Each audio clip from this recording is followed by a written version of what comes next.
계속해서 교회는 살아있는 예배 공동체라는 제목으로 함께 은혜 나누기를 원합니다.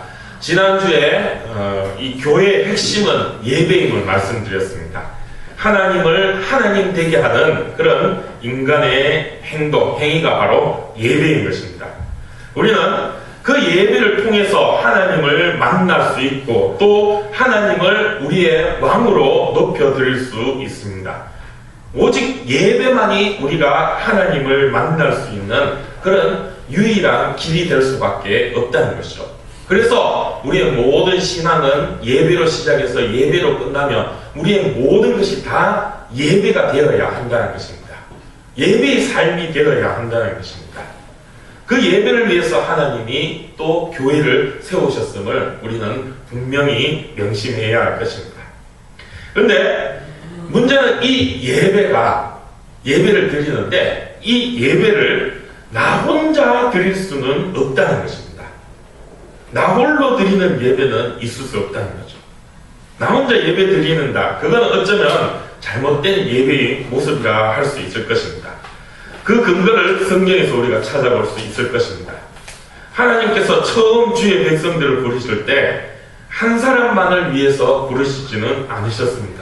물론 하나님이 처음 믿음의 사람들을 만나실 때 1대1로 만났음을 우리는 성경에서 보게 됩니다. 신앙의 위대한 인물들, 아브라함이나 모세나 다윗이나 그런 신앙의 인물들을 하나님이 부르시고 그들을 쓰실 때 물론 그들이 1대1로 만나고 하나님께서 그들에게 직접적으로 찾아가서 홀로 만나셨음을 우리는 성경을 통해 보게 됩니다. 제가 극단적으로 지금 말씀을 드려서 혼자 예배 드릴 수는 없다 하지만 물론 혼자 예배 드릴 수도 있습니다. 혼자 특별한 상황에 나 홀로 또 집에서나 아니면 직장에서나 혼자 하나님을 만나는 그런 묵상의 시간들, 또 예배의 시간들도 있을 수 있습니다. 그러나 우리의 모든 예배가 혼자 계속 드려져서는 안 된다는 거죠. 아브라함도 모세도 또 다윗도 그 외에 여러 신앙의 인물들 사도 바울에 이르기까지 하나님께서 그들을 찾아가시고 만나실 때는 분명 그 사람 혼자 또 1대1로 대면하면서 하나님을 만나고 체험하며 또 그 가운데에서 사명을 받게 되는 것입니다. 그런데 그것이 거기서 끝나버리는 것은 아니라는 것이죠. 아브라함도 그렇고 모세도 그렇고 다윗도 그렇고 그렇게 1대1로 하나님을 만나고 하나님을 대면하는데 거기서 하나님께서 그들에게 분명한 사명을 주셨다는 것입니다. 아브라함에게는 그 아브라함을 통하여 씨를 내게 하시고 그 아브라함의 그런 그 자손으로 인하여서 큰 민족을 이루게 되겠다. 하늘의 별과 같이 그렇게 큰 민족을 이루리라 하신 그런 약속을 아브라함에게 주셨죠. 그리고 모세를 만날 때 하나님께서는 그 모세에게 은혜를 주시고 그 모세를 통하여서 애굽에 갇혀있는 잡혀있고 종살이하는 그 이스라엘을 이끌어내셔서 진정한 하나님의 백성 이스라엘로 세우시고자 하는 그런 사명을 모세에게 주셨죠. 그리고 다윗도 마찬가지죠. 다윗을 통하여서 세워진 이 이스라엘이라는 나라가 더욱더 하나님 나라로 하나님 믿는 그 믿음이 더욱더 공고해서가는 그런 참된 하나님의 나라로 세워가기 위해서 다윗을 부르셨다는 거죠. 그렇게 각각 하나님께서 그런 위대한 신앙의 지도자들, 인물들을 만나시고 은혜를 주시는데 그들에게 주신 그 사명들을 우리가 살펴보면 물론 궁극적으로 민족을 이루고 가문을 이루고 또 나라를 세워가고 또 그런 사명을 주셨지만 궁극적으로 결국 그 모든 것이 교회를 세우시고자 한 하나님의 사명임을 우리가 발견할 수가 있다는 것이죠. 개인을 부르셨지만 그 개인을 통하여서 교회라고 하는 한 집단, 즉 공동체를 세우시고자 한 그런 하나님의 사명을 그들에게 주셨다는 것입니다. 그래서 그들을 통하여 하나님이 영광받고 하나님이 하나님됨을 나타내고 드러내시고자 하였다는 것입니다. 결국에는 우리가 하나님 앞에 나아가며 하나님 앞에 예배를 드릴 때 우리는 그렇게 집단, 즉 공동체를 이루어 하나님 앞에 예배하며 나아가야 한다는 것입니다. 바로 그것이 교회의 모습이라는 것이죠. 만약에 누군가가 나는 나 혼자만 하나님 예배드리고 나는 나 홀로 신앙생활을 하겠다, 그렇게 예배 말씀하는, 그렇게 또 이야기하는 분이 있다면 어쩌면 그분은 이 성경을 제대로 이해하지 못한, 하나님의 뜻을 제대로 살피지 못한 사람이라 할 수 있을 것입니다. 홀로 하나님을 예배할 수 없다 하는 그 말에는 하나님의 창조의 원리가 담겨져 있다는 것입니다. 나 홀로 뭔가 할 수 있다, 내 혼자 뭔가를 한다 하는 것은 하나님의 창조를 무시하는 그런 교만한 행동이라 할 수 있을 것입니다. 혼자 내 힘으로 나 혼자 뭔가를 할 수 있다, 그것은 오직 하나님뿐입니다. 세상에 나 혼자 뭔가를 이룰 수 있고 나 혼자 다 할 수 있다, 이거는 하나님만 할 수 있는 그런 말이라는 것입니다. 하나님만 할 수 있는 고유의 영역이고 하나님의 성품이라는 것입니다. 누구든, 사람이든 동물이든 이 세상에 그 어떤 존재도 나 혼자 뭔가를 할 수 있다는 것은 결코 그거는 창조의 원리에 위배되는 것이고, 그것은 정말 내가 하나님이다 하는 것과 같은 그런 교만한 생각일 수밖에 없습니다. 하나님께서는 이 세상을 아무것도 없는 가운데에서 말씀으로 창조하신 분이십니다. 하나님은 능히 그것이 가능하신 분입니다. 그래서 우리가 하나님을 하나님으로 믿고 또 하나님을 높여드리는 것입니다. 그런데 하나님께서 이 세상을 창조하실 때 우리가 성경을 자세히 보아야 할 것입니다. 하나님이 궁극적으로 세상을 창조하시며 제일 마지막에 창조하신 것이 우리 사람이죠. 우리 인간입니다. 그리고 그렇게 모든 창조를 완성하시고 하나님께서는 보시기에 심히 좋았더라라고 성경은 우리에게 말씀해 주고 있습니다. 그런데 결국 그렇게 보면 창조의 완성은 사람이다라고 할 수 있을 것입니다. 하나님께서는 결국엔 사람을 만드시고 심히 좋아하셨다라고 우리는 성경이 고백하고 있음을 볼 수 있을 것입니다.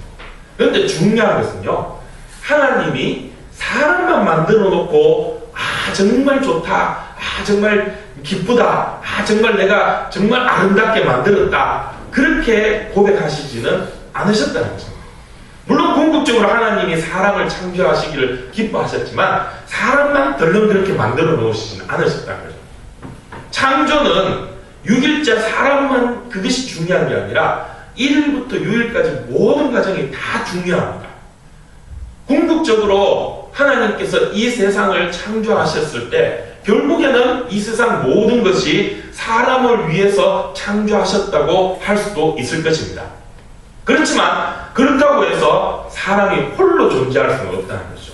사람이 사람다울 수 있는 것은 이 세상 모든 것과 함께 더불어 있을 때, 즉 세상 가운데 있을 때 사람이 사람다울 수 있고, 그것이 하나님이 보시기에 심히 아름다운 모습이라는 것입니다. 그러기에 우리가 세상을 떠나서 존재할 수는 없습니다. 세상과 별개로 존재할 수 없는 존재가 오늘 우리의 존재라는 거죠. 세상 가운데 우리가 함께 할 때 우리의 존재는 더욱더 영광스러워지고 하나님이 보시기에 심히 좋은 그런 모습이 된다는 것입니다. 그리고 또 하나님께서 사람을 만드실 때에도 아담을 만드시고 홀로 두시고 보기 좋으셨다 하지만 아담 혼자 내버려 두시지는 아니하셨죠. 분명 아담이 홀로 에덴 동산에 있을 때 하나님께서는 그렇게 말씀하셨습니다. 독처하는 것이 보기가 좋지 않다. 즉 홀로 있는 것이 보기가 좋지 않다라고 말씀하시죠. 그래서 하나님께서 더불어 함께 살도록 하와를 창조하셨다는 것입니다. 함께 할 때, 그래서 하나님이 성경에 그 둘이 한 몸이 되어서 하나가 되었을 때 그때 정말 완전한 그런 하나님의 창조의 완성이 되었고, 그것이 정말 하나님이 기뻐하시는 그런 모습이 되었다는 것이죠. 결국 사람은 세상 가운데 존재하고 함께 더불어 있어야 되지만 그렇다고 해서 혼자 있을 수는 없다. 같이 더불어 함께 살아가는 존재가 사람의 존재라는 것입니다. 피조물이라는 것이죠. 우리 사람은 나 혼자 온전한 존재가 될 수 없습니다. 피조물은 홀로 온전한 존재가 될 수 없습니다. 바다도 강물도 땅도 하늘의 별도 나무도 동물도 그 어떤 존재도 혼자 존재해서 완전할 수는 없습니다. 사람도 마찬가지죠. 사람 혼자서는 완전할 수가 없어요. 사람 혼자 존재해갖고는 아무짝에도 어떻게 보면 쓸모없는 존재가 사람일 수 있습니다. 더불어 함께 부딪히며 함께 나아가야 된다는 것입니다. 하나님이 결코 사람을, 우리 한 사람 한 사람을 창조하실 때 혼자 다 할 수 있도록 완전한 모습으로 창조하시지는 않으셨습니다. 분명 어딘가가 부족한 모습이 있고 완벽한 모습이라 할지라도, 완벽할 것 같아도, 모든 것 다 가지고 완전한 모습일 것 같아도 그 가운데 분명 부족한 부분이 있고 연약한 부분이 있고 모자란 부분이 있다는 것이죠. 그런 부분들을 우리가 함께 더불어가면 내가 없는 부분은 다른 사람이 가질 수 있습니다. 또 다른 사람이 없는 부분을 내가 가질 수가 있다는 거죠. 그런 것들을 함께 나누어 가고 함께 공유해 가고 채워져 가면서 그렇게 살아가도록 만든 게 바로 우리 인생의 모습이라는 것입니다. 그래서 사람은 함께 더불어 살아가야 됩니다.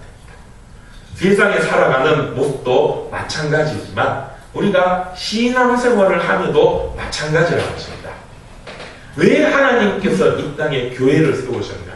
그것도 혼자 있는 사람을 교회라 하지 아니하고 서로 모여 있을 때 교회라고 하느냐? 바로 그런 부분 때문입니다. 그래서 나 혼자 예배는 있을 수가 없다는 것이죠. 함께 우리가 예배하며 나아가야 된다는 것입니다. 요즘 한간에 떠도는 그 말 가운데 가나안 성도라는 말이 있습니다. 혹시 들어보신 분 계십니까? 가나안 성도? 가나안 성도가 무슨 뜻일까요? 아십니까? 아직 잘 모르시는 분들이 많네요. 우리 교회는 그런 분이 없어서 그런가 봅니다. 가나안 성도 그러니까 딱 들으니까 어떻습니까? 좋은 말인 것 같습니까? 나쁜 말인 것 같습니까? 예? 가나안 성도 하니까 뭔가 좀 좋아 보이지 않습니까? 가나안 땅을 추구하면서 그 모세가 이 이스라엘 사람들과 애굽을 탈출하며 그 가나안 적과 뿌리오는 가나안 땅을 향해 믿음으로 달려가는 사람들, 좀 그런 생각 들지 않습니까? 가나안 성독하니까 그래 뭔가 좋은 의미인 것 같고 그렇죠. 그런데 결코 좋은 의미가 아닙니다. 가나안 이 그냥 가나안 똑바로 읽으면 좋은 것 같지만 거꾸로 한번 읽어보십시오. 가나안 거꾸로 하면 뭡니까? 그렇죠. 맞습니다. 안 나갑니다. 안 나가. 가나안 성도, 좋게 말하면 가나안인데 결국에 이게 안 나가 성도라는 거예요. 안 나가. 뭘 안 나가냐? 교회 안 나갔다는 겁니다. 네. 안 나가 성도가 요즘 그렇게 많답니다. 교회 가기 싫다 이거예요. 왜? 교회 가는 꼴을 보니까 죄송합니다. 교회 하는 꼴하지 보니까 교회 가기 싫다 이거예요. 요새 교회들 보니까 하나같이 전부 다 썩어 빠졌고 교회다운 교회는 하나도 없는 것 같고 교회 가봐야 상처받고 온갖 사람들 부딪히면서 그런 사람들 보니까 오히려 내 믿음 더 떨어지는 것 같고 은혜 받으러 갔다가 은혜 더 떨어지는 것 같고 교회 안 갔다 차라리 교회 안 가고 내 혼자 신앙생활하고 예배 드린다.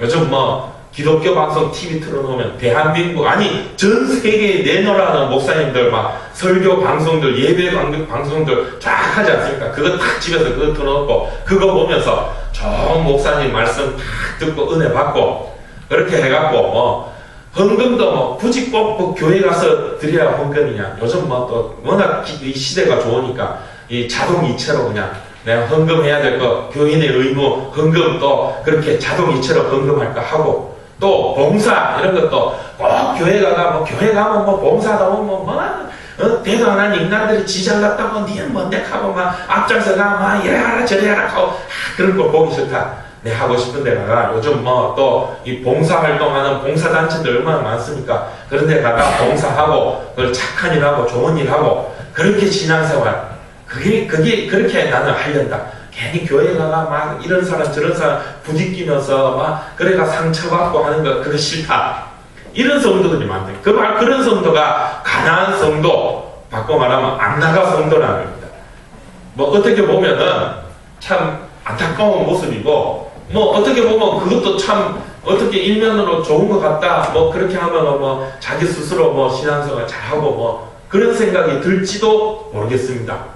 뭐 교회가 요즘 하도 이 교회의 모습이 여러 가지 안 좋은 모습들이 많이 보이니까 또 그런 얘기를 하는 그런 모습도 있을 수 있습니다. 참 안타까운 모습이죠. 교회가 그런 분들을 다 품을 수 있어야 되는데 이 교회가 교회답지 못함으로 그런 부분들을 품지 못하는 게 어떻게 보면 참 안타까운 모습이라 할 수도 있을 것입니다. 그런데 다른 한편으로 우리가 돌이켜보면 그런 마음을 갖는 그 이면에 또 역시 좋지 않은 부분들도 있다. 비신앙적인 측면도 분명히 갖고 있다. 물론 교회 안에서 부딪히고 상처받는 모습들이 있을 수 있습니다. 교회가 그런 부분까지 품고 치유해 나가야 되는데 그렇지 못해서 교회에서 이탈되는 그런 분들도 많이 있습니다. 그렇지만 그렇게 신앙생활을 나 혼자 편하고 싶다는 그런 어떤 교만한 마음들도 그 가운데 분명히 있다는 것이죠. 하나님은 결코 내 혼자 독약청청하면서 내 홀로 나는 거룩하다 이런 신앙의 모습을 갖도록 만드시지는 않으셨다는 거예요. 분명 세상 가운데에서 부딪히고 부딪히고 때로는 상처도 받고 상처도 내고 그러면서 신앙생활을 하도록 만드셨다는 것입니다. 연약하고 부족한 부분 다 갖고 있습니다. 남들만 그런 게 아니라 나도 그래요. 나만 상처받는 게 아니라 때로는 나도 다른 사람을 상처 줄 수도 있습니다. 나도 모르게 그럴 수도 있어요. 그게 사람의 모습이에요. 그러나 그런 부분들, 그렇게 모난 부분들이 서로 부딪히고 서로 깨어지고 서로 막 다듬어 가면서 그래서 그 모난 부분이 다듬어지고 하나가 되고 이루어가는 그게 진짜 하나님이 원하시는 신앙의 모습이고 교회의 모습이라는 것입니다. 난 그런 거 하기 싫어. 사람 부딪히고 사람과 만나고 뭐 이래가 저래가 해갖고 내가 그 사람 얘기 들어주면서 때로는 그거 뭐 듣기 싫은 얘기도 들어야 되고 때로는 만나기 싫은 사람 만나야 되고 나 이런 거 싫어서 나 홀로 신앙생활 하겠다. 안 나가 가난한 성도 하겠다. 이거 교만한 마음이에요. 우리의 신앙은 혼자 산에 들어가서 벽 쳐다보면서 내 혼자 수행하고 내 혼자 내 마음 가다듬어서 그런 신앙이 아닙니다. 물론 예전 이 교회의 역사를 보면 수도원에서 수도 생활을 하면서 세상과 동떨어져 사는 그런 신앙의 모습들도 있긴 했습니다. 그러나 그거는 결코 하나님이 원하시는 모습이 아니라는 것입니다. 우리는 세상 가운데 부딪혀야 됩니다. 우리의 신앙은 세상 가운데에서 빛이 되어야 한다는 것입니다. 교회는 세상 가운데 있어야 됩니다. 그리고 성도는 그 교회 가운데에서 함께해야 진정한 믿음, 진정한 성도, 진정한 교회의 모습, 하나님이 바라시고 원하시는 하나님 나라가 이루어진다는 것입니다. 그게 진정한 교회의 모습이라는 거죠. 그래서 우리는 함께 공동체를 이루어가며 하나님 앞에 예배해야 됩니다. 이런저런 사람들 만나고 그 사람들 가운데 부딪히고 깨어지고 다듬어 가면서 그렇게 온전한 교회의 모습을 이루어 가야 한다. 그게 바로 예배 공동체. 우리가 추구해야 될 공동체의 모습이라는 것입니다. 공동체라는 말, 제가 좋아하는 말이기도 하고 또 교회에서 많이 사용되는 말입니다. 이 공동체의 말을 우리가 사전에 찾아보면요, 공동체는 그런 의미가 있습니다. 어떤 분명한 목적을 가지고 함께 모여 힘쓰는 유기체적인 모임을 공동체라고 사전에서 그렇게 말하고 있습니다. 그러니까 이 공동체가 되기 위해서는 분명한 목적이 있어야 된다는 것입니다. 그냥 단순히 그냥 오다 가다 지나가다 그냥 만나갖고 그냥 노는 그런 모임이 아니라는 거죠. 그냥 서로 마음 편하게 그냥 모여서 그냥 우리 놀자 해서 모이는 그런 것이 아니라 어떤 분명한 한 가지 목적이 있어야 된다는 것입니다. 그리고 그 목적을 위해서 힘을 모으는 유기체적인 그런 모임이 바로 공동체다 하는 것입니다. 그러면 교회는 어떤 공동체가 되어야 되느냐? 교회는 분명한 목적이 있죠. 무엇입니까? 하나님을 믿는 신앙이라는 분명한 목적이 있습니다. 오늘 제가 지난주에 이어 말씀드린 것처럼 교회는 예배라는, 우리가 하나님을 높여드리고 하나님을 만나고 하나님의 영광을 우리가 드러내고 자랑할 수 있는 그런 예배를 위해서 모이는 모임이라는 것입니다. 그런 분명한 예배라는 목적이 교회에는 있다는 것입니다. 그것을 위해서 우리가 힘을 모으며 유기체적으로 모인다는 것입니다. 이 유기체적인 모임이다. 이 말은 무엇이냐? 생명이 있다는 것입니다. 살아있는 조직이 되어야 한다는 것입니다. 그게 바로 유기체적인 역동성이 있는 조직, 그것을 공동체라 말하는 것이죠. 교회는 그래서 살아있는 예배 공동체가 되어야 됩니다. 살아있어야 된다는 것이죠. 살아있다는 것이 어떤 의미입니까? 살아있는 것의 반대말이 뭡니까? 죽어있는 거죠. 생명이 있다는 것의 반대말은 생명이 없는 것이죠. 생명이 없는 것은 어떻습니까? 생명 없는 돌멩이나 뭐 저런 이런 뭐 앞에 있는 책상이나 의자 같은 거, 생명이 없는 것은 어떻습니까? 그 모습이 늘 똑같습니다. 변화가 없습니다. 있는 그대로 있습니다. 그게 생명이 없는 공동체의 모습입니다. 그러면 살아있는 것은 어떻습니까? 살아있는 것은 날마다 변화합니다. 자라갑니다. 성장합니다. 그게 바로 유기체적인 모습, 살아있는 모습이라는 것입니다. 생명력 있는 모습이라는 것입니다. 생명이 있는 것들은 변화됩니다. 자라납니다. 꽃을 보십시오. 나무를 보십시오. 생명이 있으니까 이제 찬바람이 불고 가을이 되니까 잎이 노랗게 빨갛게 물들고 하나둘씩 떨어지고 낙엽이 지죠. 그게 살아있는 증거인 것입니다. 그리고 또 봄이 되면 또 새 잎이 나고 꽃이 피고 열매를 맺죠. 그리고 또 나무가 점점 세월이 그렇게 지나가면 더 굵어지고 더 커지고 자라나게 됩니다. 동물도 그렇죠. 우리 사람도 그렇죠. 우리 깐난애기 지금 뒤에 또 우리 은호가 또 이렇게 있는데 이 깐난애기가 계속 저 모습으로 있으면은 그게 정상입니까? 아니죠. 시간이 지나면은 점점 키도 크고 몸도 자라고 생각도 자라고 그렇게 성장해가는 모습, 그게 바로 살아있는 생명력 있는 모습이에요. 그러니까 공동체라는 것은 그렇게 살아 생명력 있는 역동성이 있어야 돼요.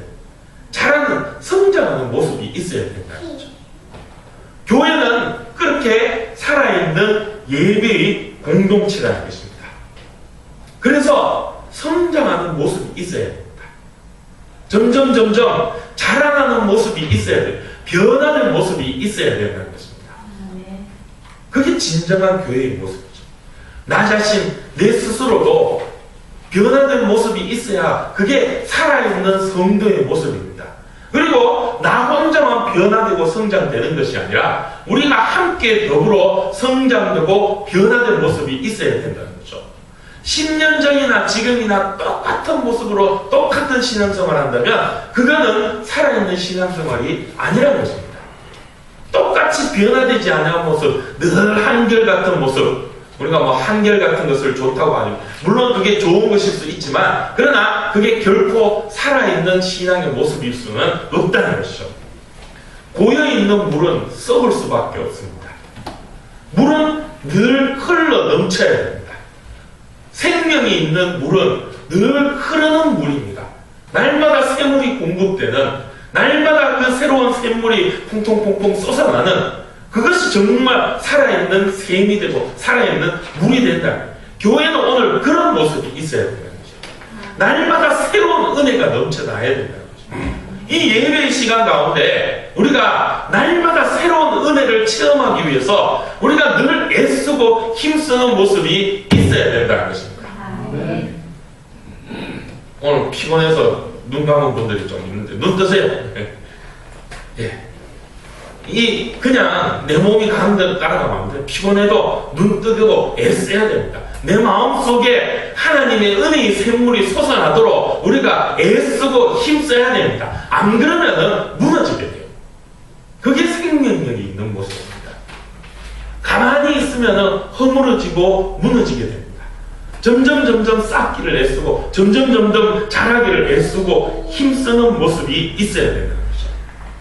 우리 예한교회 그런 예배의 생명력이 넘치는 교회가 되기를 축복합니다. 아멘. 그 교회를 위해서 저는 기도합니다. 우리 함께 그런 교회의 모습을 위해서 기도해야 할 것입니다. 그런 교회의 모습을 우리가 갖기 위해서 애쓰고 힘써야 됩니다.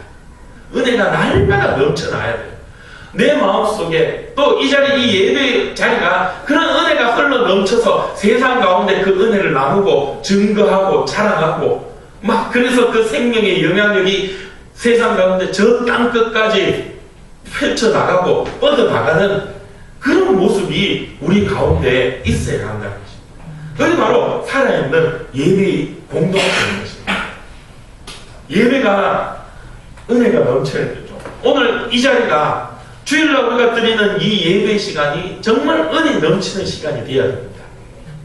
그러기 위해서는 물론 저도 그런 은혜 되는 예배가 되기 위해서 말씀을 준비하며 이 예배를 준비하며 기도하고 애를 쓰지만 그게 저 혼자만의 노력으로 되는 것은 아닙니다. 우리 모두가 함께 애써야 됩니다. 이 예배의 시간 나올 때 그런 사모하는 마음, 정말 내가 오늘 이 예배의 시간에 은혜 받아야 되겠다. 내가 정말 하나님 만나고 하나님 말씀 가운데서 내가 능력 받아야 되겠다. 이런 이 결단을 갖고 오셔야 됩니다. 때로는 제 설교가 목소리가 커서 듣기 싫고 좀 그런 게 있을지라도 그래도 내가 은혜 받아야 되겠다. 이런 마음이 있어야 됩니다. 네. 제가 물론 열심으로 준비하지만 또 그래도 뭔가 좀 부족한 부분이 있고 모자란 부분들이 있을 수 있습니다. 내가 그깟 목사님 전에 가냐 이런 마음이 아니라 그래도 은혜 받아야지. 내가 목사님 보고 오는 게 아니라 하나님 보고 오지. 이런 마음으로 우리가 은혜 받기를 애써야 되고 은혜를 받아야 된다. 그런데 중요한 것은 우리의 예배가 이 주일날 예배 드리면서 그래갖고 막 예배 가운데 은혜 넘치고 막 말씀도 은혜가 되고 찬양도 은혜가 되고 막 오늘 막 은혜가 얼마나 넘치는지 막 건강하는 것도 은혜가 되고 막 모든 게 은혜가 되고 막 오늘 예배가 막 은혜가 넘쳐갖고 막 정말 좋다 뭐 예배가 정말 좋다 막 이렇게 돼야 됩니다. 그런데 거기서 끝나버렸어도 안 된다는 것이죠. 대부분 우리의 신앙이 거기서 끝나버립니다. 내가 주일날 교회 와가지고 예배 드리고 정말 오늘 은혜 받았다. 큰 교회들 가면은 막 찬양대 막 오케스트라 쫙 해갖고 막 찬양하면 막 무슨 교향악단 막 연주하는 같이 은혜 되고 막 목사님 막 설교 말씀이 막 유리하게 막 좋은 말씀 막 울렸다 웃었다 울렸다 막 그런 말씀 듣고 막 이런 사람 저런 사람들 보면 막 휘황찬란한 교회 모습 가운데서 막 은혜가 되고 능력이 되고 은혜 받았다. 거기서 끝나버리면 안 됩니다. 대부분 우리의 신앙이 여지껏 그렇게 돼요. 그래가지고 은혜 받고 교회 문턱을 탁 나서면 그때부터 끝입니다. 은혜 다 쏟아붓고 막 다 내려놓고 이제 또 세상 나가면 또 언제 그랬냐는 듯이 또 우리가 그렇게 살아가는 그런 모습이 되어서는 안 된다는 것입니다. 그게 바로 율법주의입니다. 예수님이 그렇게 싫어하시고 비난하시고 그야말로 저주까지 퍼부으며 싫어하신 모습이 바로 그런 모습이에요. 여기까지만 하면 된다. 하나님이 주신 말씀이 그게 아니에요. 우리는 그래서 주일만 지킴, 주일 성수만 하면 다 된다. 주일 성수라는 말을 사실 저는 별로 안 좋아합니다. 왜냐? 물론 주일 지키기 그렇다고 주일 안 지켜도 된다는 거예요. 주일 지켜야 돼요. 근데 주일만 지키면 된다. 우리 자꾸 그렇게 생각해요. 그래서 주일만 지키고 예배드립니다. 아닙니다. 진정한 우리의 예배는 여기 오늘 이 자리에서 드리는 것으로 끝나는 게 아니에요. 우리의 예배는 여기서부터 시작입니다. 우리의 예배는 예배 끝나고 저 교회 문턱을 나서면서 세상을 향해 달려나가는 그 순간부터가 진짜 예배입니다. 그게 바로 진정한 신앙생활이에요. 여기서 우리끼리 좋사오니 여기가 좋사오니 하고 우리끼리 막 아이고 은혜 된다 좋다 그게 다가 아니라 그렇게 은혜를 받았다면 물론 이 자리 이 예배의 시간 이 예배의 자리가 은혜 넘쳐야 됩니다. 정말 우리 마음속에 하나님의 은혜가 넘치고 기쁨과 감격이 넘치는 그런 시간이 되어야 됩니다. 그러면 그걸 가지고 우리가 세상 가운데서 그 은혜를 계속해서 이어가면서 그 은혜 가운데 살아가는 그런 모습이 되어야 된다. 그게 바로 진정한 신앙의 모습이요. 하나님이 바라시는 그런 우리의 삶의 모습이에요. 그래서 예배는 여기서 끝이 아니라 여기서부터 시작입니다. 오늘 이 예배로부터 시작해서 주일은 이 일주일에 한 번 일요일만 주일이 아니라 일주일 내내 1년 365일 그 모든 시간들이 다 주일입니다. 주님의 날입니다. 날마다 우리는 하나님의 은혜 가운데에서 함께 하시는 하나님과 살아가는 그런 모습이 되어야 된다는 것이죠. 그게 진정한 신앙의 모습입니다. 그런데 그게 나 혼자는 될 수가 없다. 나 혼자는 힘들어요. 이겨낼 수가 없어요. 왜? 나는 완전한 존재가 아니기 때문에. 나는 하나님의 피조물로서 부족한 부분이 있고 나는 하나님이 아니기 때문에 예수님이 아니기 때문에 세상 가운데 마귀 사탄의 시험과 유혹에 넘어지고 쓰러질 수가 있어요. 나 혼자는 힘들어요. 그래서 하나님이 예수님이 교회를 세우셨어요. 공동체를 세우셨다. 세상 가운데 나는 힘들지만 우리가 함께 서로 도와주고 밀어주고 끌어주고 위로해주고 격려해주고 힘을 주면서 함께 달려가는 그런 모습이 되어야 된다는 것입니다. 주일날 우리가 보고 아이고 누구 집사야 아이고 장로님 권사님 잘 지냈었어요 하고 인사하고 끝내는 것이 아니라 우리가 오늘 함께 은혜를 받은 것을 주중에 세상 가운데 각자의 삶의 현장에서 우리가 살아갈 때 잘 살고 있는지 정말 말씀대로 은혜 받은 대로 정말 잘하고 있는지 서로 생각하며 기도하고 또 전화통화도 해가며 아이고 누구 집사야 오늘 잘 지내고 있나 어떻게 지내노 확인해보고 기도하고 있다 격려하고 힘주고 이게 진정한 교회의 모습이에요. 살아있는 예배 공동체 바로 그것이 참된 하나님이 원하시는 교회의 모습이라는 것입니다. 오늘 그래서 사도 바울은 오늘 고린도전서의 오늘 이 12장 말씀에서 교회를 지체라 했습니다. 머리 대신 예수 그리스도의 한 몸으로서 우리가 한 몸을 이루는 각자의 지체예요. 누구는 손가락이고 누구는 발가락이고 누구는 눈이 되고 누구는 귀가 되고 누구는 코가 되고 입이 되고 각각의 생긴 모습대로 하나님께서 하나가 되게 만드셨어요.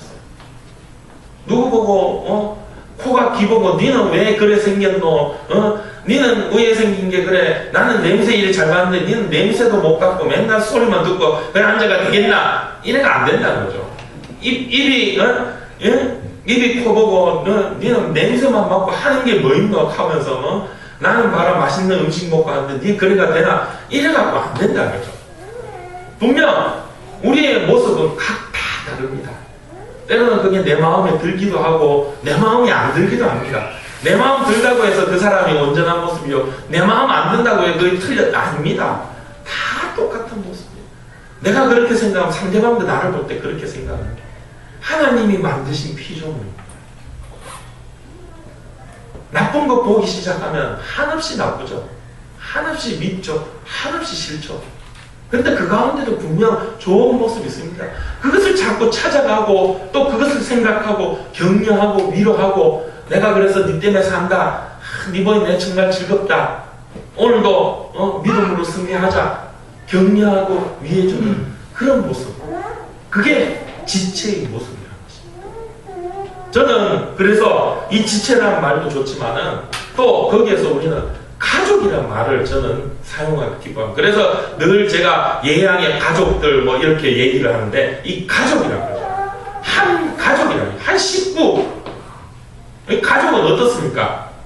미워도 한 가족이고 좋아도 한 가족 아닙니까?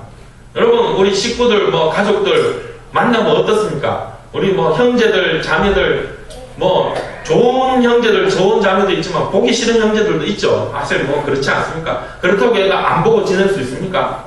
미워도 가족이고 싫어도 가족이고. 우리 자녀들 보면은 뭐 내가 낳은 자녀고 내가 낳은 새끼이긴 하지만 다 좋습니까? 아니죠. 미워 죽을 그런 막 원수 같은 그런 모습들도 있죠. 저거 이런 모습도 있죠. 저거 뭐 좀 죄송합니다. 이게 속된 표현으로 저거 귀신이 안 데리고 가나 막 이런 모습도 있죠. 저거 정말 되게 싫겠다 하고 막 한 대 확 집앞을 어릴 때는 한 대 집앞이라도 다 커갖고 뭐 덩치 산만해가 내보다 더 크니까 이제 집앞도 뭐 저 아직까지 저보다 이제 우리 애들이 작기 때문에 아직까지는 좀 이제 하는데 언제 커가 저한테 덤벼들지 모르겠어요. 다 크면 이제 뭐 오히려 제가 맞을까봐 겁나고. 그래도 어떻습니까? 그래도 내 자식이고 그래도 내 새끼가 내가 품을 수밖에 없지 않습니까? 그게 가족이에요. 우리가 그런 모습이 있어야 됩니다.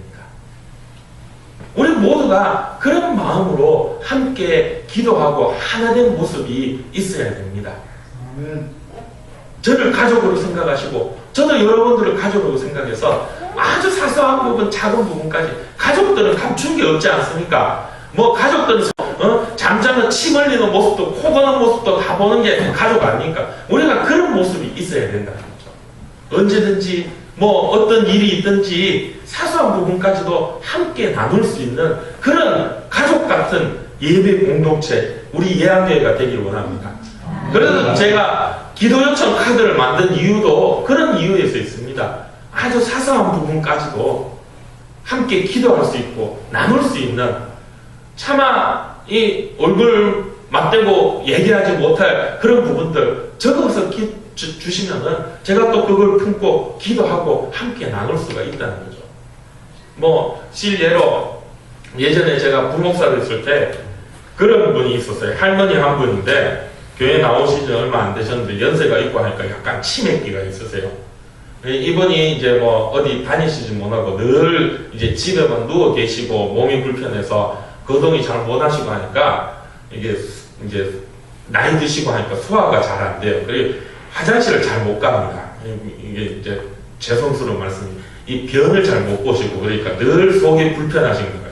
그래 이제 신방을 가면은 늘 저보고 하나 말씀이 목사님 화장실 잘 가게 기도해 주겠어 이렇게 합니다. 네, 좋게 표현해서 그렇습니다. 제가 차마 그 말씀 그대로예요. 하여튼 잘 누게 해주있어. 그래서 기도해 주있어. 잘 누도록 기도해 주있어. 이렇게 하는 분이 있어요. 그러면 막 제가 기도하면서 아이고 하나님 아버지 우리 할머니 장활동 잘 돼가지고 하여튼 잘 볼 수 있도록 화장실 잘 가게 해주세요. 막 기도하고 그럽니다. 뭐 그런 것처럼 그런 부분까지도 우리가 함께 나눌 수 있는 서로 나누고 그래서 그걸 위해 기도해주고 격려해주고 서로 사랑으로 하나 되는 그런 진정한 살아있는 예배 공동체 그런 우리 예한교회가 되기를 원합니다. 그런 교회를 위해서 우리가 모두 한마음으로 기도하며 달려갈 수 있는 주의 그래서 은혜와 영광을 나타내는 그런 교회다운 교회되는 우리 예한교회가 될 줄을 주님의 이름으로 축복합니다. 기도하겠습니다. 하나님 아버지 은혜를 감사합니다. 진정 우리 예한교회 하나님이 세워주신 살아있는 예배 공동체입니다. 주님의 귀한 영광 나타내기 위해서 부족하고 연약한 우리 각각의 모습이지만 그 모습 통하여 하나 되게 하여 주시고 그 하나된 모습에서 주의 영광 드러내고 살아있는 성장하는 능력 있는 진정한 빛과 소금이 되는 교회의 모습, 교회의 사명 감당하는 우리 이양의 모든 가족들 되게 하여 주시옵소서. 함께하여 주실 줄 믿사오며 우리 주 예수님의 이름으로 기도드리옵나이다. 아멘.